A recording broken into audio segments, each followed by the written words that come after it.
그러면 북쪽에는 갈릴리고 남쪽은 유대입니다. 그 중간이 어디냐면 사마리아입니다. 그러면 유대와 갈릴리와 사마리아 교회가 부흥했다. 숫자가 더 많아졌다. 그 말은 이스라엘 전체의 교회가 숫자가 많아졌다는 말입니다.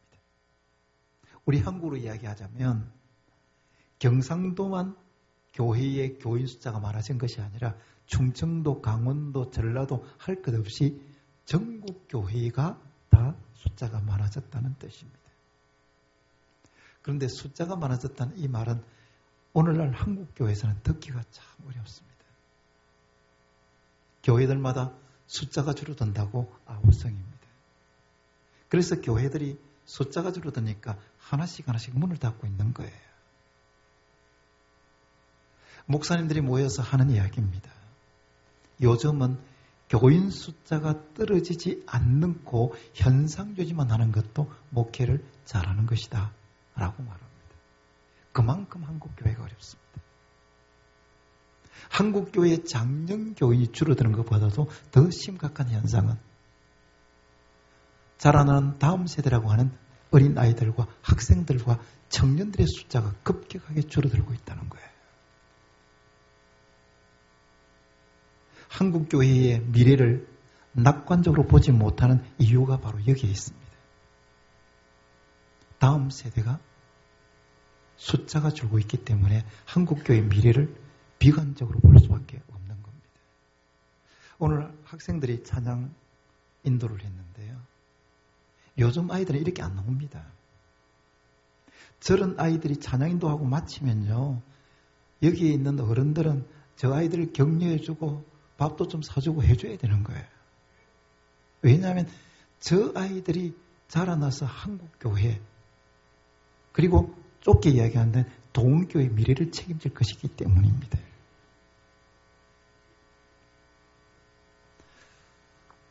우리가 교회를 이렇게 보면요. 작년 교인에 비해서 주일학교 학생 수가 1:1이 되는 교회는 없습니다. 절반이 되는 교회도 없어요. 우리 교회도 지금 주일학교 학생 수들이 주일 출석이 한 550명 정도 되거든요. 영어부터 시작해서 고등부까지 한 550명 정도 되는데 작년 교인의 3분의 4분의 한 5분의 2 정도 되겠네요. 5분의 2 정도 됩니다. 그러면 우리 교회가 30년 뒤를 생각해 보면 우리 교인 숫자는 이 아이들이 어른이 돼야 되니까 5분의 2밖에 안 된단 말이에요. 지금 1300명 조금 넘게 출석하고 있는데 이 숫자가 나중 되면요 700명, 800명밖에 안 됩니다. 그럼 30년, 40년 뒤를 생각하면 우리가 섬찟하고 놀랍니다. 이 아이들이 자랄 때에 어른이 되면 어떻게 될 것인가. 그래서 미래학자들은 이렇게 이야기합니다. 30년 뒤, 40년 뒤가 되면 한국 교회는 지금 1000만 명의 교인이 300만 명의 교인으로 줄어들 것이다. 이 현상 그대로 간다면 말입니다. 그래서 좀 어른들에게 안 된 이야기지만 어른들에게 투자하는 것만큼은 우리 자라나는 다음 세대에게 투자해야 합니다. 관심 가지고 투자해야 되는 거예요. 주일학교 교사들에게 격려는 장로님들이 집중적으로 해야 되고요.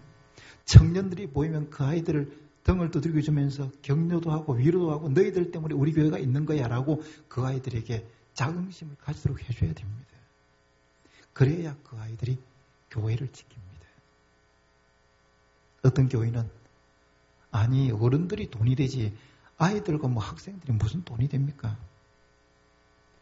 그 말은 청년들이나 학생들은 헌금을 잘 안 낸다는 거예요. 여러분 헌금 낼 수 있습니까? 그 아이들이. 그러니까 별로 교회에 도움이 안 된다는 겁니다. 영혼을 돈으로 계산하는 교회는 소망이 없습니다. 솔직하게 한번 이야기해보면요. 지금 돈이 된다는 어른들은 조금 있으면 돈 안 됩니다, 여러분. 나이 들고 은퇴하고 나중에 헌금도 제대로 못 내요. 그러나 지금 돈이 안 된다고 하는 학생들과 청년들은 조금 있으면 돈 됩니다. 여러분. 그리고 돈도요, 오랫동안 됩니다. 그런데 이 아이들을 지금 돈이 안 된다고 무시해버리면 정작 돈이 될 때는 이미 그 아이들은 교회를 떠나버립니다. 그래서 주일학교 교육은 너무나 중요합니다. 제가 주일학교에 대한 관심을 좀 많이 가지고 있어서 한 번은 제가 주일 설교를 부목사님께 맡기고 주일학교를 다 돌아보기로 했습니다. 제가 1부, 2부, 3부, 4부를 제가 설교를 하는데 그 4번 설교를 부목사에게 맡기고 제가 주일학교 전체를 이제 돌아보는 거예요. 우리 교회는 영아부, 유아부, 유치부, 그 다음에 1학년, 2학년, 3학년, 4학년, 5학년, 6학년, 초등 1부, 초등 2부, 초등 3부, 영어부, 중등부, 고등부 이렇게 했거든요. 그래서 기도도 해주고 축도도 해주려고 했는데 영어부에서 제보고 목사님 설교를 해달라는 거였어요. 여러분 영어부 설교는 영어로 설교해야 되는 거예요. 저는 영어 잘 못합니다. 근데 내가 영어를 못한다. 영어를 못하는데 아이들이 무슨 설교를 한단 말이냐 그랬더니 목사님 꼭 좀 영어로 해주십시오. 그래서 5분짜리 설교를 제가 깡그리 애웠습니다. 영어로 설교하는 거예요. 그래서 제가 가가지고 영어로 설교를 했어요. 2분 정도 설교를 한 것 같습니다. 2분 정도, 절반도 제대로 못했죠. 제가 창조부터 시작해서 구원에 대한 이야기를 영어로 이제 다 외웠으니까 2분 정도 설교했는데 이쪽이 아니고, 왼쪽이구나. 이쪽에 있는 애 하나가 한참 제가 설교하고 있는데 그냥 한국말로 해라 이러는 거예요. 그 말을 듣는 순간에 머리가 하얘지면서 기억이 전혀 안 나는 거예요. 그래서 급급 마무리를 하고 뒤도 돌아오지 않고 나왔습니다. 얼마나 부끄럽든지. 그 다음부터는 안 했습니다. 주일학교 돌아보는 일을 자신이 없어가지고요. 한 번 당하고 나니까 안 됐어요.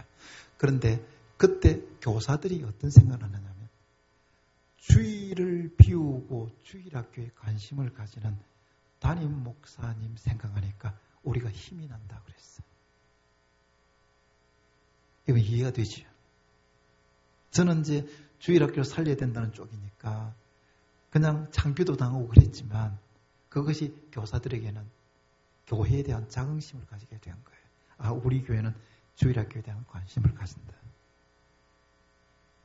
청년들을 키우는데 청년들이 크는 것은 잠깐입니다, 여러분. 눈 깜짝할 때 10년이 지나는 거잖아요. 10년이라는 세월은 잠시 지나갑니다. 우리 교회 청년부가 한 250명 정도 출석하고 있는데 이 아이들이요, 250명의 아이들 중에서 결혼 적령기가 있습니다. 한 해에 한 20명 정도가 결혼을 하면요, 결혼해서 이 아이들이 조금 있으면 애 낳았다고 그래요. 그리고 그 아이들이 영아부 참석합니다. 그 아이들이 유아부가 되고요, 유치부가 되고 나중에 초등학생이 됩니다. 그러면 이것을 주일학교 생태계 회복이라고 그러는데 밑에 부서가 부흥하면 위에 부서는 자동적으로 부흥이 됩니다. 영아부가 부흥하면 나중에 보면요, 청년부가 이게 올라갑니다. 그러면 주일학교가 부흥하면 어른들이 어떤 생각을 하느냐 하면 우리 교회는 희망이 있다고 생각합니다. 아이들이 막 시끄럽게 돌아다니고 그래도 그것이 좋습니다. 우리 교회는 아이들이 살아있어. 청년들이 저렇게 움직이고 있어. 학생들이 저렇게 찬양을 하고 있어. 어른들이 힘을 얻는 거예요. 야, 우리 교회는 정말 미래가 있어. 그럼 교회에 대한 긍지를 가지면 교회가 살아있는 거 아니에요.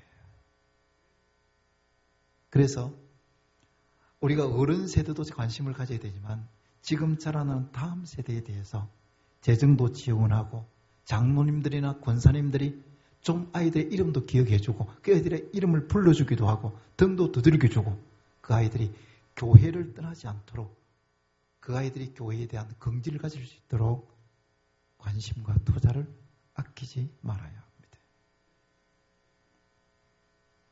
오늘 본문을 보면 이스라엘 땅에 있는 모든 교회, 온 유대와 갈릴리와 사마리아 교회가 부흥했는데 그 중간에 어떤 이야기가 있냐면 어떻게 해서 부흥했느냐는 거예요.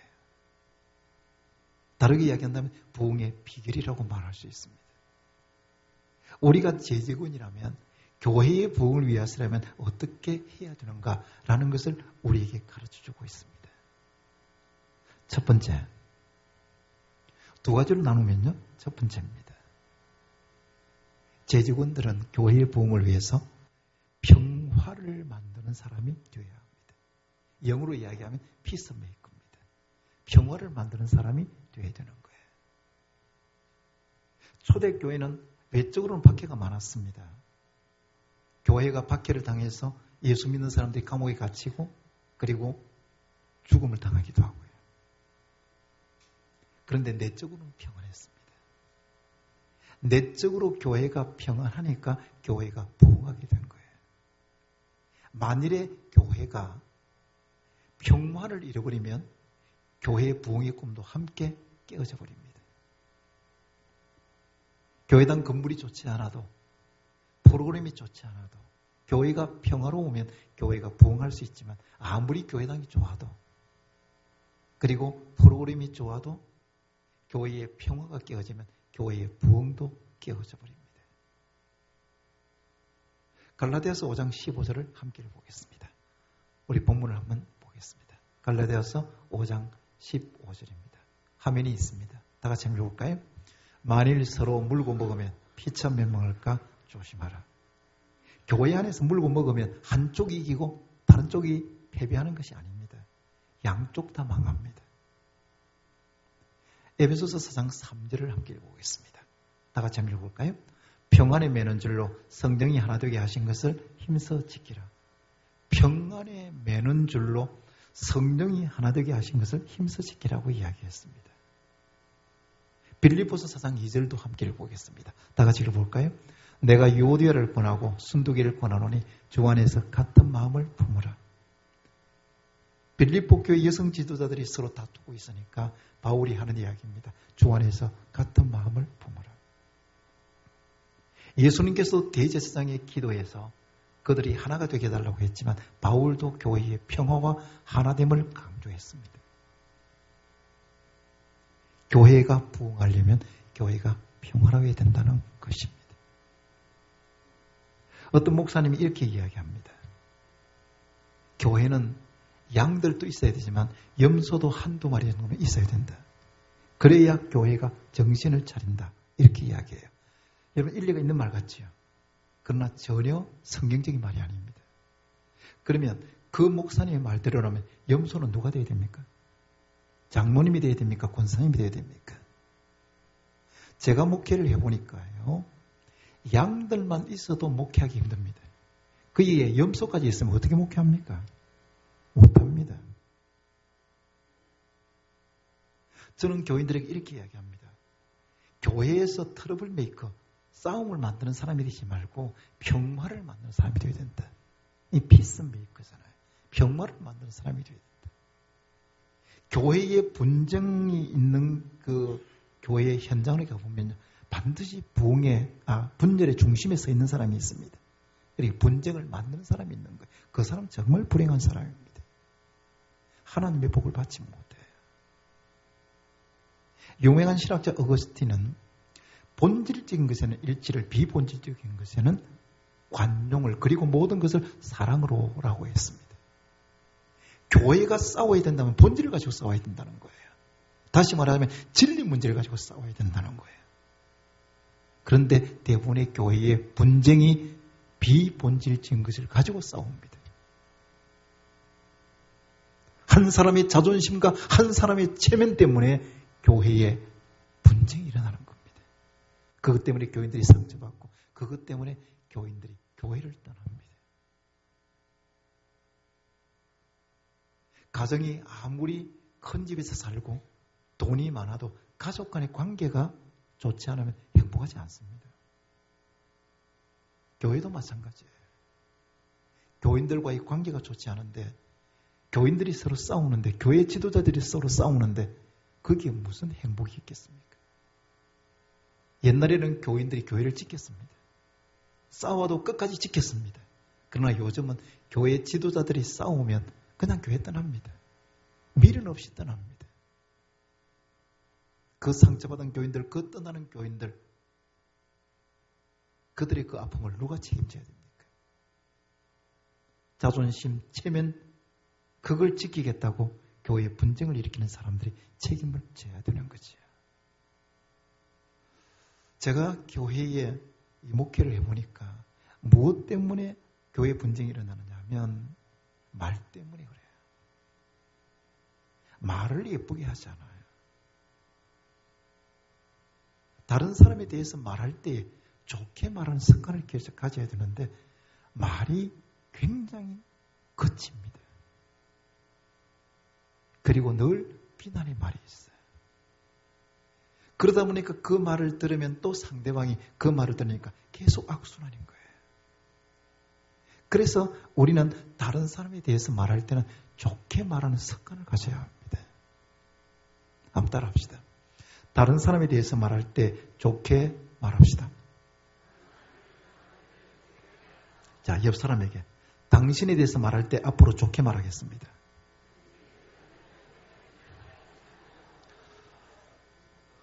진짜가 해보세요. 정말 그래야 됩니다. 여러분. 다른 사람에 대해서 말할 때 좋게 말해야 그 교회가 평화롭습니다. 장로님들도 마찬가지고 권사님들도 마찬가지고 특별히 재직원들이 다른 사람에 대해서 말할 때는 좋게 말해야 되는 거예요. 교인들과의 관계가 좋지 않으면 좀 마음은 상해도 교회는 잘 안 떠납니다. 그러나 누구와 관계가 상하면 교회를 떠납니까? 목사와 관계가 상하면. 목사와의 관계가 좋지 않으면, 목사와의 관계 속에서 평화가 깨어지면 교회를 떠날 수밖에 없어요. 왜냐하면 은혜가 안 됩니다. 목사하고 마음이 맞지 않는데 나는 너무너무 은혜롭다, 이런 교회는 없습니다. 왜냐하면 목사의 설교가 목사라는 인격의 그릇을 통해서 이렇게 나오기 때문에 목사에 대한 신뢰가 무너지면 설교가 은혜가 되지 않아요. 그래서 설교를 삐딱하게 듣습니다. 어떤 할머니가 목사님하고 사이가 안 좋았어요. 하루는 교회 갔다가 집에 와가지고는 안 믿는 아들인데 아들이한테 와가지고 우리 목사가 말이지 오늘 설교하는데 너무 경망스럽더라고. 어떻게 목사의 입에서 속꼭지 젖꼭지 이야기를 하느냐고 그러는 거예요. 그러니까 아들이 생각할 때 목사님 인격을 생각하니까 목사님이 그렇게 말할 리가 없는데, 그래서 이제 전화를 했습니다. 목사님, 저희 어머니가 교회 갔다 와서 목사님이 젖꼭지 속꼭지 이야기를 했다는데 정말이십니까? 그랬더니 목사님이 아무리 생각해도 그 이야기 해본 적이 없어. 목사님이 한참 있다가 예, 제가 설교할 때요 소극적으로 생각하지 말고 적극적으로 생각을 했는데 그걸 막 속꼭지 적극적으로 알아들었는 것 같습니다. 그런 거예요. 그러니까 이 목사님과 사이가 안 좋으니까 모든 말들이 삐딱하게 들리는 겁니다. 목사들이 웃으면서 목회하고 있지만 사실은 속이 다 들어가는 거 아니잖아요. 기계와 다루는 사람, 기계를 다루는 직업을 종사하는 사람들은 그렇게 스트레스를 받지 않는데 사람을 다루는 직업에 종사하는 사람들은 스트레스 많이 받습니다. 목사들이 목회하는 게 여러분 쉽지 않습니다. 20년 넘게 목회한다는 거 이거 쉽지 않아요. 저는 개척을 했기 때문에 그래도 개척교회 목사의 프리미엄이 있습니다. 그런데 청명받아가는 목사님들은 다 너무 힘든 거예요. 그래서 저는 서목사님이 27년 했다가 고개를 숙일 수밖에 없습니다. 어떻게 27년을 목회를 해왔을까? 제가 미국에 갔는데 한 7, 8년 된 것 같습니다. 그래서 미국 뉴욕 쪽에 갔는데 뉴저지에 그 목회하시는 목사님이 저를 이제 고기를 대접해 주셨어요. 그래서 한국 갈비를 이제 거기서 먹었습니다. 제가 거기에서 이제 예를 또 차려야 되니까 목사님 한국에 오십시오. 그럼 부산에 오시면 제가 맛있는 회를 대접해 드리겠습니다. 그래서 제가 묻는 말이 목사님 무슨 회를 좋아하십니까? 그랬더니 당회 외에는 다 먹는다는 거예요. 그때는 제가 몰랐습니다. 이게 무슨 소리지? 그래, 당회가 있는 줄 알았어요. 근데 이 목사님이 당회하다가 얼마나 힘이 들었으면 당회 외에는 다 먹는다 할까? 그 생각이 들었어요. 서로 사랑하고 서로 아껴주고 서로 위해줘야 될 장로님과 목사님이 서로 마음이 상하고 다투니까 목사님이 행복하지 않는 거예요. 너무너무 힘든 겁니다. 저는 서 목사님을 35년 전부터 아는 사이입니다. 얼굴을 보면요. 제가 며칠 전에 제가 가르치는 그 기독실험원의 그 회원중에 부정교회에 다녔던 사람이 있어요.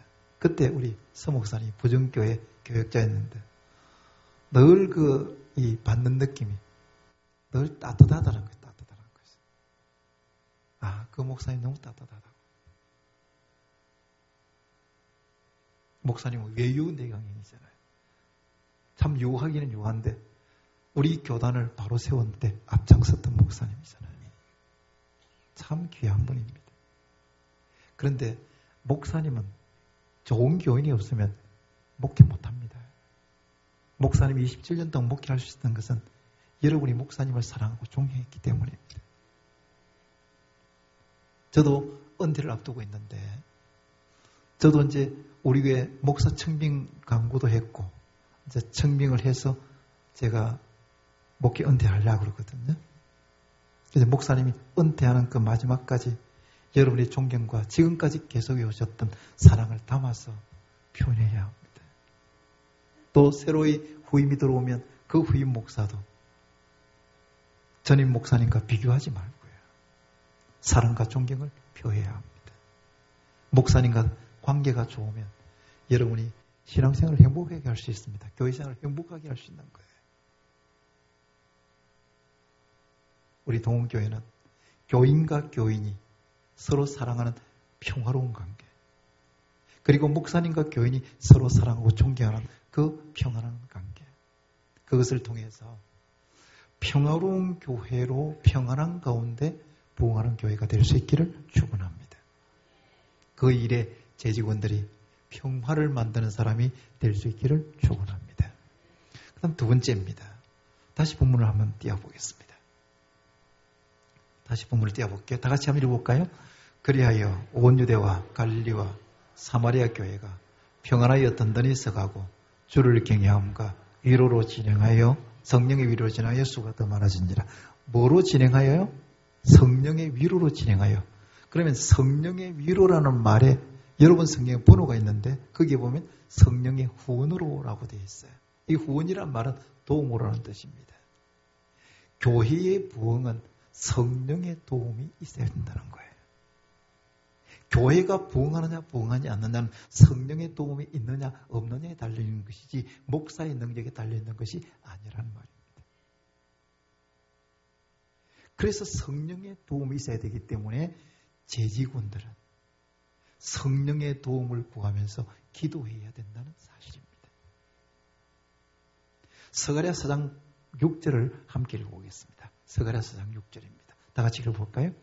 그가 내게 대답하여 이르되 여호와께서 스룹바벨에게 하신 말씀이 이러하니라. 만군의 여호와께서 말씀하시되 이는 힘으로 되지 아니하며 능력으로 되지 아니하고 오직 나의 영으로 되느니라. 힘으로 되지 않아요. 능력으로 되지 않아요. 이것은 사람의 힘이나 사람의 능력으로 되지 않고 오직 뭐로 된다고요?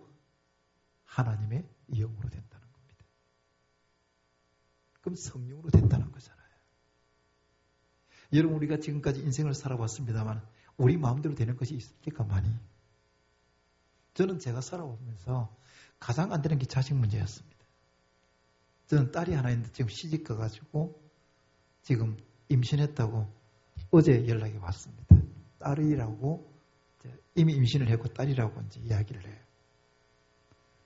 이 아이가 중학교 2학년 때부터 사춘기를 시작하는데요. 참 힘들었습니다. 여러분. 고등학교 2학년까지 사춘기를 하는데 저는 6중기인 줄 알았습니다. 중학교 2학년 때 머리를 파마를 딱 하고 왔어요. 그래서 학교 선생님이 저를 불렀어요. 목사님 좀 오십시오. 제 딸이 번예를 다녔거든요.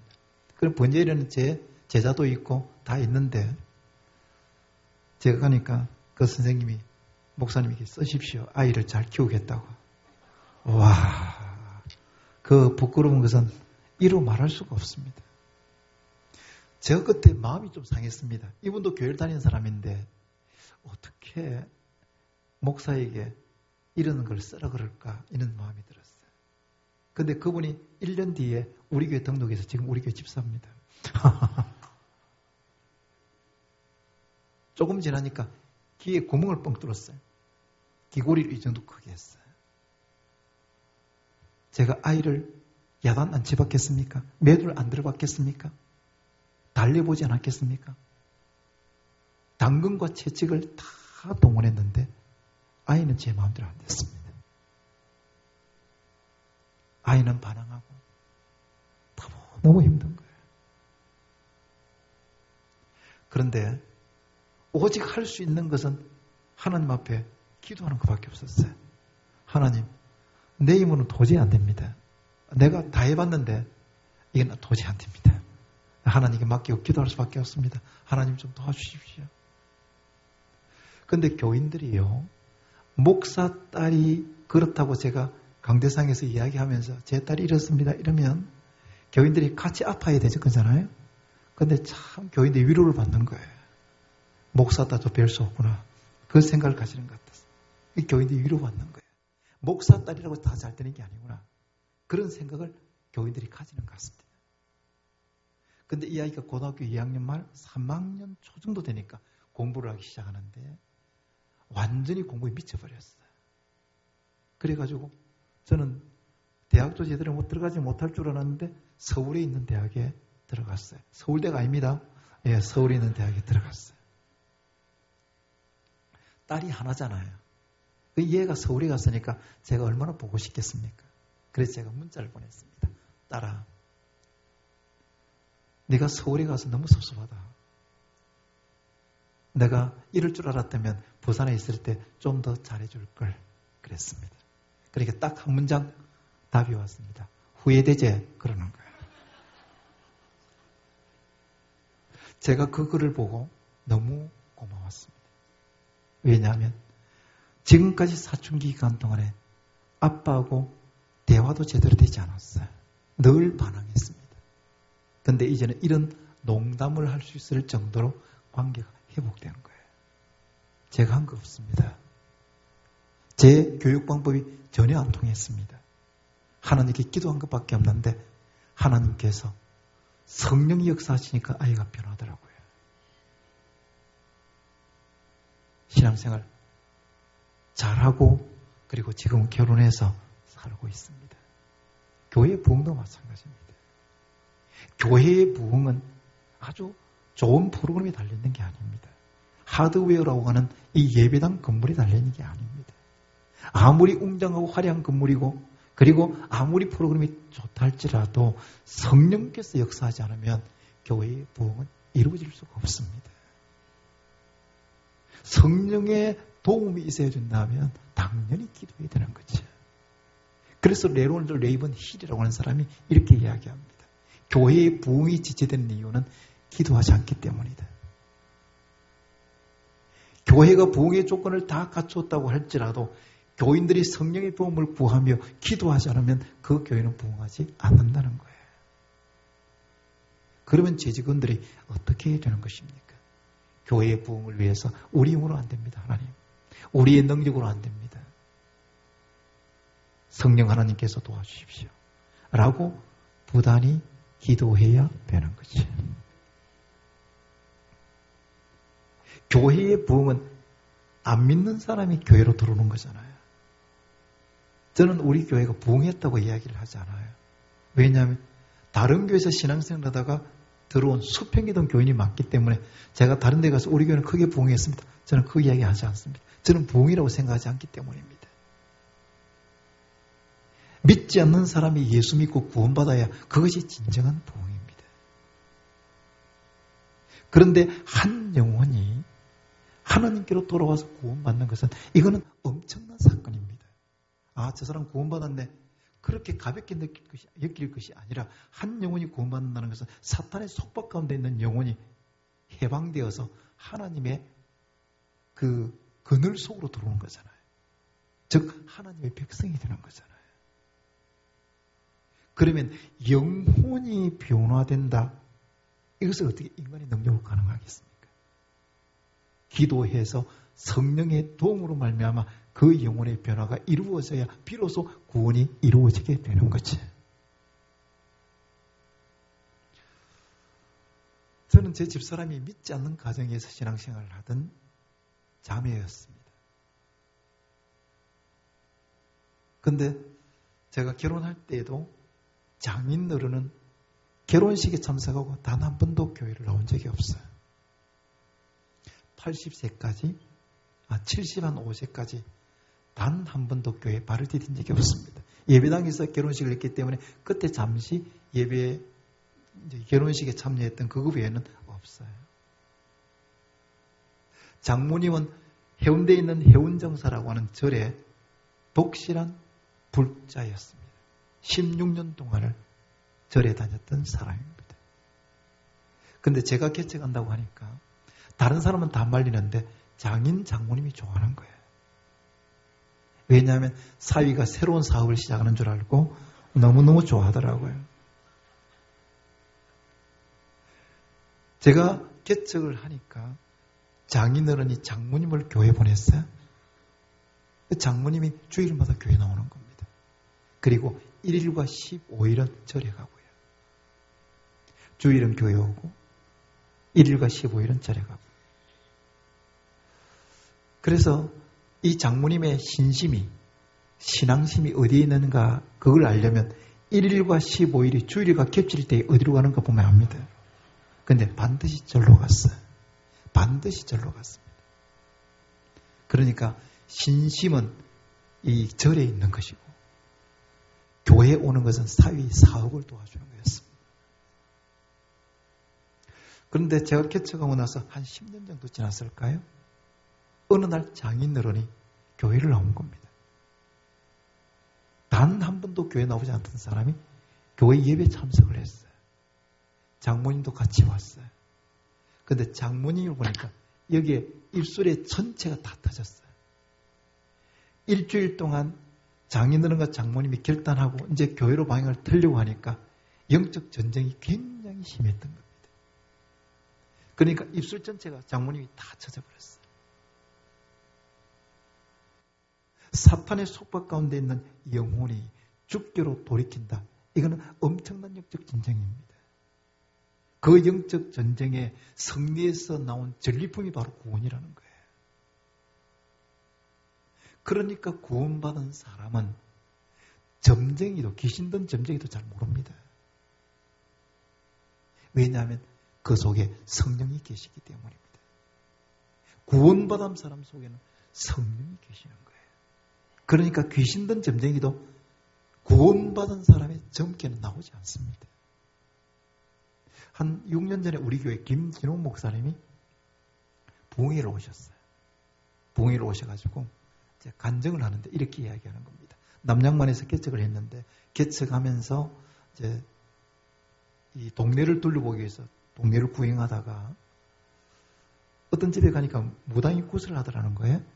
그래서 한참 구경하고 있는데 무당이 고기를 까투겠다가 또 했다가 또 흔들었다가 또 까고 했다 이렇게 자꾸 하는 겁니다. 그러더니 그걸 딱 놓고 나오더니 이렇게 이야기하는 거예요. 여기 예수 믿는 사람이 있으면 나가달라 하더라는 거예요.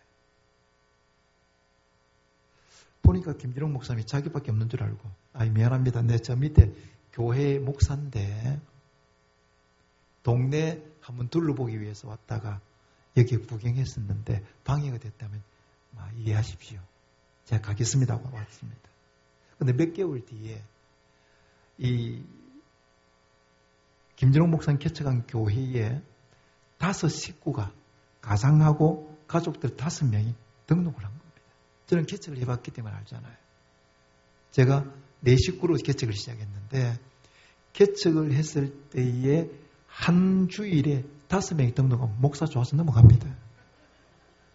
김진홍 목사님 너무 좋아서 예배 마치고 어떻게 교회 오시게 됐느냐고 물었더니 그 사람이 하는 이야기가 하도 집에 우환이 많아가지고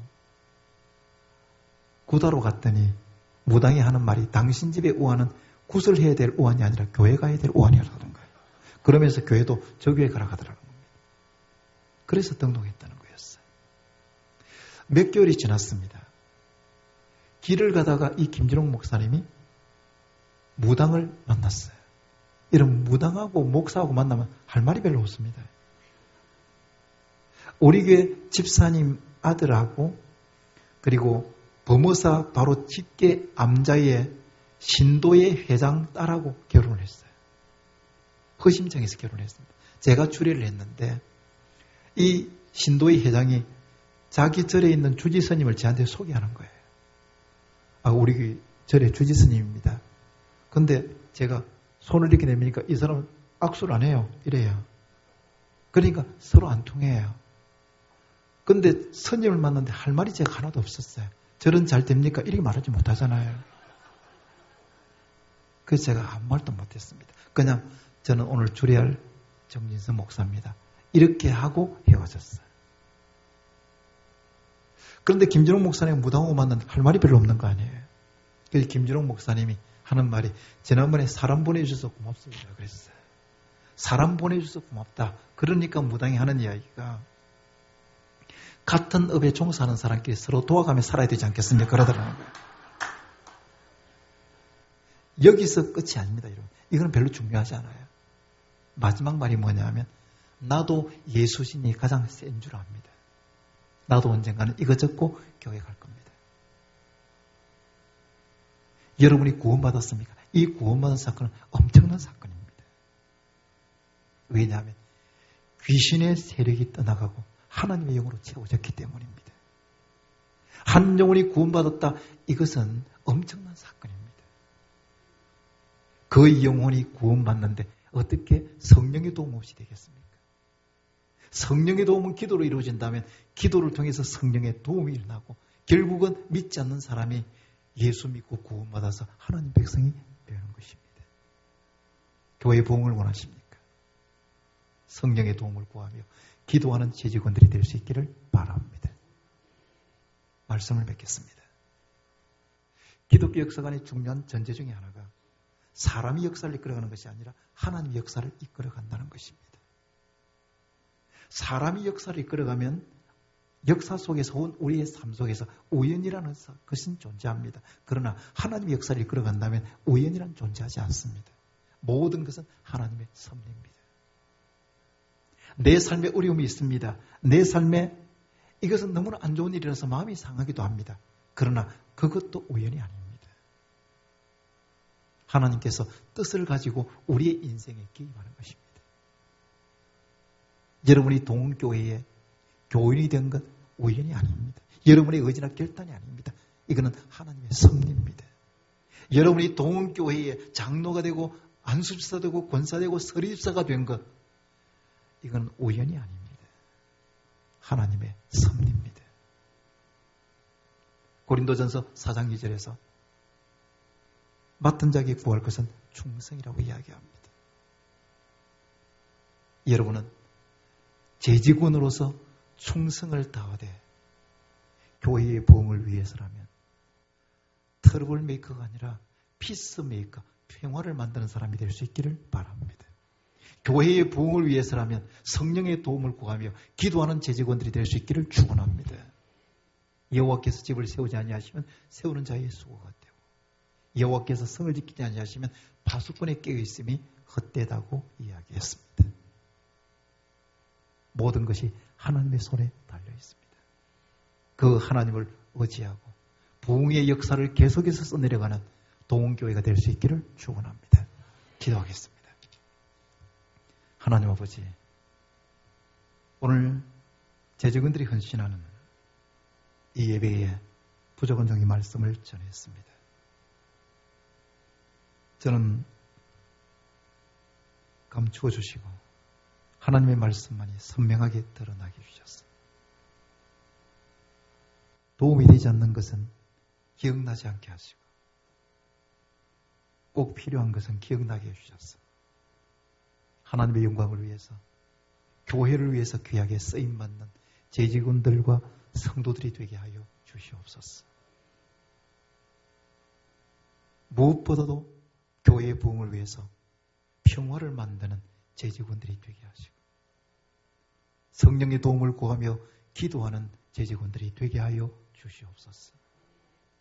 지금까지 목사님과 더불어서 하나님의 교회를 든든히 세워온 사랑하는 재직원들, 교인들 복을 많이 허락해 주셔서 가정과 직장과 생업이 터진 이 복을 받고 하나님의 영광을 위해서 귀하게 쓰임받는 하나님의 종들이 되게 하여 주시옵소서.